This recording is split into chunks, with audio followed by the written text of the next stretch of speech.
సుమారు 30 రోజుల టైంలో ఈ సాదా బైనామాలకు సంబంధించిన అంశాన్ని ఆన్లైన్లో అప్లై చేసుకోమని ఇన్స్ట్రక్షన్స్ అయితే ఇచ్చారు. కానీ ఆ ధరణికి సంబంధించిన చట్టంలో ఈ సాదా బైనామాలకు సంబంధించిన అంశాన్ని చేర్చని కారణంగా ఆనాటి ప్రభుత్వంలో సాదా బైనామాలు రిసీవ్ చేసుకోవటం జరిగింది.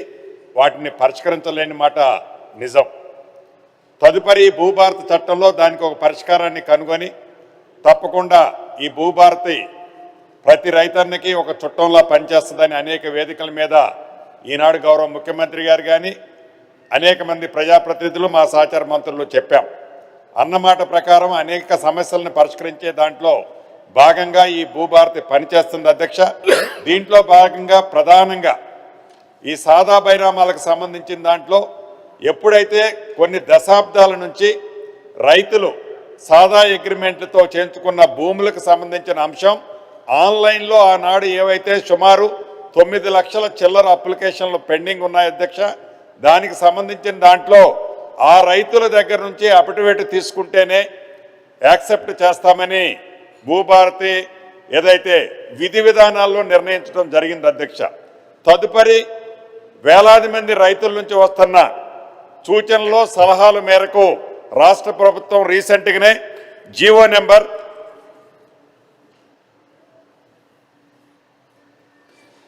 76 మొన్న 18వ తారీఖు నాడు ఈ నెల 18వ తారీఖు నాడు జీవో నెంబర్ 76 ప్రకారం దీన్ని ఏదైతే అఫిడవిట్ అమ్మిన వాళ్ళ దగ్గర నుంచి తీసుకోవాలి కొనిన వాళ్ళు అని చెప్పామో దాన్ని సవరించే అంశాన్ని ఈ జీవో ద్వారా రాష్ట్ర ప్రజలకి ఎవరైతే ఇబ్బందులు పడుతున్న రైతన్నలకి స్పష్టంగా మేలు జరిగే విధంగా ఈ జీవోని తీసుకొచ్చాం అధ్యక్ష.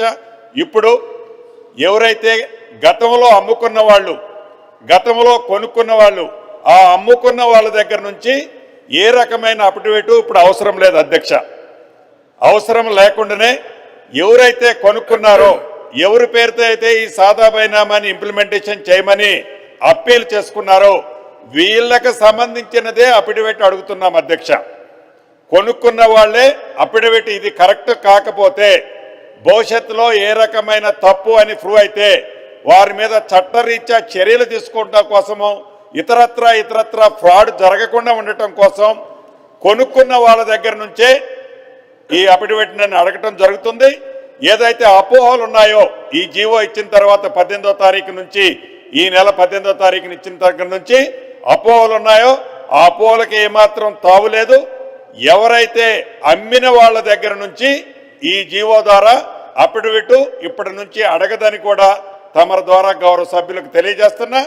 ఈ 9 లక్షల అప్లికేషన్లు చిల్లర ఏవైతే ఆన్లైన్లో ఉన్నాయో అందుట్లో రీజనబుల్గా ఉన్న అప్లికేషన్ ఆల్రెడీ ఐడెంటిఫై చేసి పెట్టుకున్నారు అధ్యక్ష. వీలైనంత తొందరలో వాటిని యాజ్ పర్ సిస్టంలో పరిష్కరించడం జరుగుద్దని కూడా సభ్యులకు తెలియజేసుకుంటున్న అధ్యక్ష. గౌరవ సభ్యులు ఇంకొక విషయం కూడా అడిగారు. ఈ సర్వేలకు సంబంధించిన అంశం మీరు లైసెన్స్డ్ సర్వేలు రాష్ట్ర వ్యాప్తంగా 6500 మందిని అపాయింట్ చేశామని సుమారు ఇప్పటి వరకే 400 కొత్త రోవర్స్ ఏదైతే లేటెస్ట్ టెక్నాలజీతో తక్కువ టైంతో ఎగ్జాక్ట్లీ మెజర్ చేసే ఎక్విప్మెంట్లు కూడా 400 కొన్నాం అధ్యక్ష.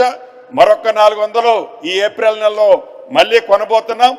దీని ద్వారా గ్రామీణ ప్రాంతంలో ఏవైతే గట్టు పంచాయతీలు పుట్ట పంచాయతీలు ఉన్నాయో ఈ భూభారతి చట్టంలో ఏవైతే అంశాలు చేర్చబడిన వాటికి నిబంధనలకు అనుగుణంగా అటువంటి సమస్యను కూడా తప్పకుండా పరిష్కరిస్తామని గౌరవ సభ్యులకి ఈ వేదిక ద్వారా తెలియజేస్తూ ఇంకొకటి పిఓటిని గురించి కూడా గౌరవ సభ్యులు అడగటం జరిగింది. తప్పకుండా దాంట్లో విధి విధానాలు ప్రజల నుంచి రైతుల నుంచి వచ్చేదాన్ని తప్పకుండా పరిశీలించడం జరుగుద్దని కూడా తమ ద్వారా గౌరవ సభ్యులకు తెలియజేస్తున్నాను అధ్యక్ష.